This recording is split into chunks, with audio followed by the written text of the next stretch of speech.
এখন আমরা অ্যানালিসিস করব বেস্ট কয়েকটা মিড ক্যাপ স্টককে নিয়ে, যার মধ্যে একটা স্টকের নাম হচ্ছে টাটা এলএক্সি।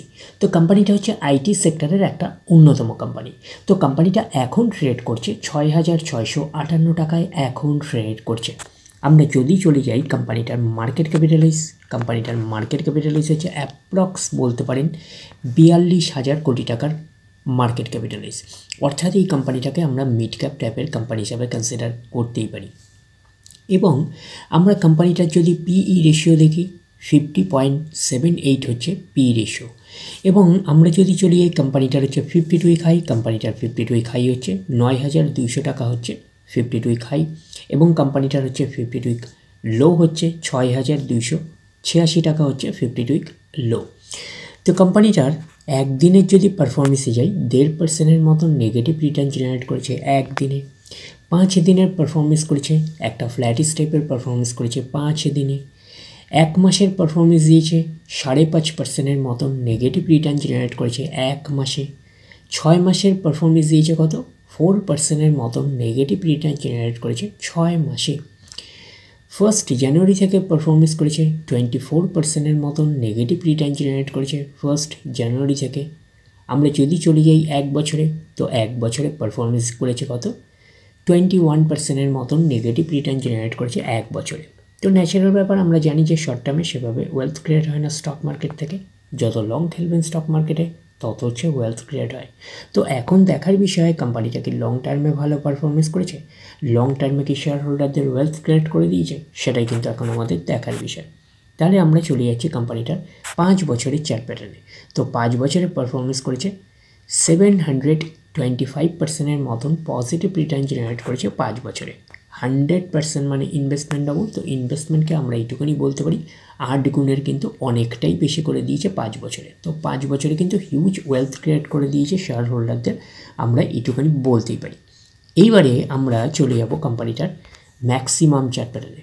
তো ম্যাক্সিমাম চার্ট প্যাটার্ন হিসাবে পারফরমেন্স করেছে 18,923%-এর মতন পজিটিভ রিটার্ন জেনারেট করেছে অল টাইম বা ম্যাক্সিমাম। তো ম্যাক্সিমাম চার্ট প্যাটার্নটা কিন্তু লেফট টু রাইট ওপরের দিকে মুভ করছে। তো সেই হিসাবে কিন্তু একটা ডিসেন্ট টাইপের চার্ট প্যাটার্ন হিসাবে আমরা কনসিডার করতেই পারি। যেহেতু কোম্পানিটা একটা মিড ক্যাপ টাইপের কোম্পানি, যেরকম আপনাদের রিটার্ন হিউজ দেবে সেরকম কিন্তু বড় বড় কারেকশনস হবে, এইটুখানি মাথায় রাখবেন। তো এইসব জায়গাগুলো যদি এক্স্যাক্টলি ক্যালকুলেশন করে দেখেন তো বড় বড় কারেকশনস দেখতে পাবেন। তো স্টকটার নেচারই এরকম। তারপরে আমরা চলে যাচ্ছি নেক্সট স্টকের নাম হচ্ছে এপিএল অ্যাপোলো টিউবস লিমিটেড। তো কোম্পানিটা হচ্ছে স্টিল মেটাল সেক্টরের একটা অন্যতম কোম্পানি। তো কোম্পানিটা এখন ট্রেড করছে 1510 টাকা 55 পয়সায় এখন ট্রেড করছে। আমরা যদি চলে যাই কোম্পানিটার মার্কেট ক্যাপিটালাইজ হচ্ছে অ্যাপ্রক্স 42,000 কোটি টাকার মার্কেট ক্যাপিটালাইজ। অর্থাৎ এই কোম্পানিটাকেও আমরা মিড ক্যাপ টাইপের কোম্পানি হিসাবে কনসিডার করতেই পারি। তো কোম্পানিটার আমরা যদি পিই রেশিও দেখি কত আছে 71.88 হচ্ছে পিই রেশিও। এবং আমরা যদি চলি এই কোম্পানিটার হচ্ছে 52 উইক হাই কত আছে 1,774 টাকা হচ্ছে 52 উইক হাই। এবং কোম্পানিটার আমরা যদি 52 উইক লো দেখি 1,305 টাকা হচ্ছে 52 উইক লো। তো কোম্পানিটার একদিনের পারফরমেন্স দিয়েছে 3%-এর মতন পজিটিভ রিটার্ন জেনারেট করেছে একদিনে। 5 দিনের পারফরমেন্স করেছে 4.5%-এর মতন পজিটিভ রিটার্ন জেনারেট করেছে 5 দিনে। 1 মাসের পারফরমেন্স হচ্ছে 0.5%-এর মতন নেগেটিভ রিটার্ন জেনারেট করেছে 1 মাসে। 6 মাসের পারফরমেন্স দিয়েছে 3%-এর মতন নেগেটিভ রিটার্ন জেনারেট করেছে 6 মাসে। 1 জানুয়ারি থেকে পারফরমেন্স করেছে 1%-এর মতন নেগেটিভ রিটার্ন জেনারেট করেছে 1 জানুয়ারি থেকে। আমরা যদি চলে যাই 1 বছরে, তো 1 বছর হচ্ছে 8%-এর মতন নেগেটিভ রিটার্ন জেনারেট করেছে 1 বছরে। তো ন্যাচারাল ব্যাপার, আমরা জানি যে শর্ট টার্মে সেভাবে ওয়েলথ ক্রিয়েট হয় না স্টক মার্কেট থেকে। যত লং খেলবেন স্টক মার্কেটে তত হচ্ছে ওয়েলথ ক্রিয়েট হয়। তো এখন দেখার বিষয়ে কোম্পানিটা কি লং টার্মে ভালো পারফরমেন্স করেছে, লং টার্মে কি শেয়ার হোল্ডারদের ওয়েলথ ক্রিয়েট করে দিয়েছে, সেটাই কিন্তু এখন আমাদের দেখার বিষয়। তাহলে আমরা চলে যাচ্ছি 5 বছরের চার্ট প্যাটার্নে। তো 5 বছরে পারফরমেন্স করেছে 865%-এর মতন পজিটিভ রিটার্ন জেনারেট করেছে 5 বছরে। তো 100% মানে ইনভেস্টমেন্ট ডাবল। তো ইনভেস্টমেন্টকে আমরা এইটুকুনি বলতে পারি 9.5 গুণের কিন্তু অনেকটাই বেশি করে দিয়েছে 5 বছরে। তো 5 বছরে কিন্তু হিউজ ওয়েলথ ক্রিয়েট করে দিয়েছে শেয়ার হোল্ডারদের, আমরা এইটুকুনি বলতেই পারি। এইবারে আমরা চলে যাব কোম্পানিটার ম্যাক্সিমাম চার্ট প্যাটার্নে। তো ম্যাক্সিমাম চার্ট প্যাটার্ন হিসাবে পারফরমেন্স করেছে 10,644%-এর মতন পজিটিভ রিটার্ন জেনারেট করেছে অল টাইম বা ম্যাক্সিমাম। তো কোম্পানিটা লিস্টেড হয়েছে কবে? কোম্পানিটা লিস্টেড হয়েছে 2011-এ লিস্টেড হয়েছে। তাহলে 2011 থেকে এখন অবধি রিটার্ন জেনারেট করেছে 10,644%-এর মতন পজিটিভ রিটার্ন জেনারেট করেছে অল টাইম বা ম্যাক্সিমাম। তো ম্যাক্সিমাম চার্ট প্যাটার্নটা কিন্তু লেফট টু রাইট ওপরের দিকে মুভ করছে। তো সেই হিসাবে কিন্তু একটা ডিসেন্ট টাইপের চার্ট প্যাটার্ন হিসাবে আমরা কনসিডার করতেই পারি। তারপরে আমরা চলে যাচ্ছি নেক্সট স্টক। নেক্সট স্টকের নাম হচ্ছে central depository service India limited. তো শর্টে আমরা হচ্ছে CDSL বলে চিনি। তো কোম্পানিটা হচ্ছে স্টক মার্কেট রিলেটেড কাজ করছে। বিশেষ করে যে আপনারা স্টক যে কেনেন সেটা হচ্ছে ডিপোজিটারি হিসাবে কিন্তু CDSL-এর কাজ হচ্ছে কিন্তু জমা থাকে, এইটুখানি কিন্তু মাথায় রাখবে।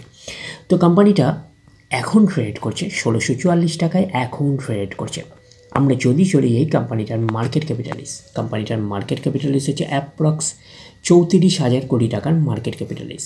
অর্থাৎ এই কোম্পানিটাকেও আমরা মিড ক্যাপ টাইপের কোম্পানি হিসাবে কনসিডার করতেই পারি। কোম্পানিটার আমরা যদি PE রেশিও দেখি কত আছে, 64.49 হচ্ছে PE রেশিও। এবং আমরা যদি চলে যাই কোম্পানিটার হচ্ছে 52 উইক হাই কত আছে, 1678 টাকা 85 পয়সা হচ্ছে 52 উইক হাই। এবং কোম্পানিটার আমরা যদি 52 উইক লো দেখি 811 টাকা হচ্ছে 52 উইক লো।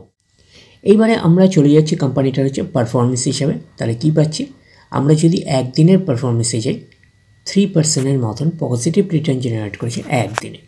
5 দিনের পারফরমেন্স করেছে 5%-এর মতন পজিটিভ রিটার্ন জেনারেট করেছে 5 দিনে। 1 মাসের পারফরমেন্স করেছে 8%-এর মতন পজিটিভ রিটার্ন জেনারেট করেছে 1 মাসে। 6 মাসের পারফরমেন্স দিয়েছে কত, 52.5%-এর মতন পজিটিভ রিটার্ন জেনারেট করেছে 6 মাসে। 1 জানুয়ারি থেকে পারফরমেন্স করেছে 81%-এর মতন পজিটিভ রিটার্ন জেনারেট করেছে 1 জানুয়ারি থেকে। আমরা যদি চলে যাই 1 বছরে, তো 1 বছর হচ্ছে 73%-এর মতন পজিটিভ রিটার্ন জেনারেট করেছে 1 বছরে। তো ন্যাচারাল ব্যাপার, আমরা জানি যে শর্ট টার্মে সেভাবে ওয়েলথ ক্রিয়েট হয় না স্টক মার্কেট থেকে। যত লং খেলবেন স্টক মার্কেটে তত হচ্ছে ওয়েলথ ক্রিয়েট হয়।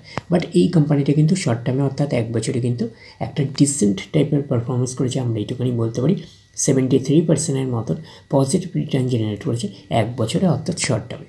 তো এখন দেখার বিষয় কোম্পানিটা কি লং টার্মে ভালো পারফরমেন্স করেছে, লং টার্মে কি শেয়ার হোল্ডারদের ওয়েলথ ক্রিয়েট করে দিয়েছে, সেটাই কিন্তু এখন আমাদের দেখার বিষয়। তাহলে আমরা চলে যাচ্ছি 5 বছরের চার্ট প্যাটার্নে। তো 5 বছরে কীরকম পারফরমেন্স করেছে, 1346%-এর মতন পজিটিভ রিটার্ন জেনারেট করেছে 5 বছরে। তো 100% মানে ইনভেস্টমেন্ট ডবল। তো ইনভেস্টমেন্টকে আমরা এইটুকুনি বলতে পারি 14.5 গুণের প্রায় কাছাকাছি করে দিয়েছে 5 বছরে। তো 5 বছরে কিন্তু হিউজ ওয়েলথ ক্রিয়েট করে দিয়েছে শেয়ার হোল্ডারদের, আমরা এইটুকুনি বলতেই পারি। এইবারে আমরা চলে যাব ম্যাক্সিমাম চার্ট প্যাটার্নে। তো ম্যাক্সিমাম চার্ট প্যাটার্ন হিসাবে পারফরমেন্স করেছে 1157%-এর মতন পজিটিভ রিটার্ন জেনারেট করেছে অল টাইম বা ম্যাক্সিমাম। তো কোম্পানিটা লিস্টেড হয়েছে কবে, 2017-এ। তাহলে 2017 থেকে এখন অবধি রিটার্ন জেনারেট করেছে 1157%-এর মতন পজিটিভ রিটার্ন জেনারেট করেছে অল টাইম বা ম্যাক্সিমাম। তো ম্যাক্সিমাম চার্ট প্যাটার্নটা কিন্তু লেফট টু রাইট ওপরের দিকে মুভ করছে। তো সেই হিসাবে কিন্তু একটা ডিসেন্ট টাইপের চার্ট প্যাটার্ন হিসাবে আমরা কনসিডার করতে পারি। তো ওভারঅল হচ্ছে আমরা বেস্ট 3টে মিড ক্যাপ টাইপের স্টককে নিয়ে অ্যানালিসিস করলাম। একটা হচ্ছে টাটা এলএক্সি, আরেকটা হচ্ছে APL অ্যাপোলো-টিপস, আরেকটা হচ্ছে CDSL। তো এই 3টে স্টককে আপনারা র্যাডারে রাখতে পারেন। তো ডিরেক্টলি গিয়ে জাম্প করে বাই করবেন না, ফার্দার স্টাডি করবেন। আফটার দ্যাট হচ্ছে আপনারা ডিসাইড করবেন কোন স্টকটা বাই করবেন কি করবেন না। তাহলে এই অবধি, নেক্সট ভিডিওতে আবার আপনাদের সাথে আমার দেখা হচ্ছে। ধন্যবাদ।